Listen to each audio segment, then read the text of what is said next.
আরে সবাই কত সুন্দর সুন্দর বান্ডেল পরে, আর আমার আইডিতে শালা একটা কোনো সুন্দর বান্ডেলও নেই। কি যে করি, যাই বোরহানের কাছ থেকে একটা নেওয়া যায় কিনা দেখি।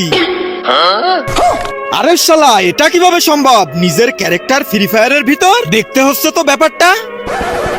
আরে বোরহান ভাই, তোমার মতনই সেম গেটআপের ক্যারেক্টার ফ্রি ফায়ারের মধ্যে, তাও আবার নিজের আইডিতে। কিন্তু ভাই এটা কিভাবে করলে? গেরিনা আমাকে পার্সোনাল ভাবে আইডিতে নিজের ক্যারেক্টার দিছে। ভাই আমাকেও আমার ক্যারেক্টারটা এনে দাও না, ফ্রিতে হয় নাকি? টাকা লাগে। আচ্ছা জলদি জলদি ফ্রি ফায়ারে ঢোক। আচ্ছা তুই জানিস না তোর ক্যারেক্টার তো ফ্রি ফায়ারে অলরেডি আছে? সত্যি ভাই? জলদি ক্যারেক্টারে যা। তার আগে যারা চ্যানেলটিকে সাবস্ক্রাইব করে দিবে তাদের মা বাবা যেন অনেক দিন বেঁচে থাকে, আর যারা ভিডিওটাতে লাইক কমেন্ট করে দিবে তাদের মনের আশা যেন পূরণ হয়ে যায়। কমেন্টে বলে যাও আই লাভ ইউ মা বাবা। এবার একটু নিচে যা, নিচে যা, আর একটু নিচে। এই তো পাইছি, এটাই তো তোর ক্যারেক্টার কালুয়া অ্যাডাম। শালা তোকে তো আজকে আমি কালো না, আমি ব্ল্যাক ডায়মন্ড।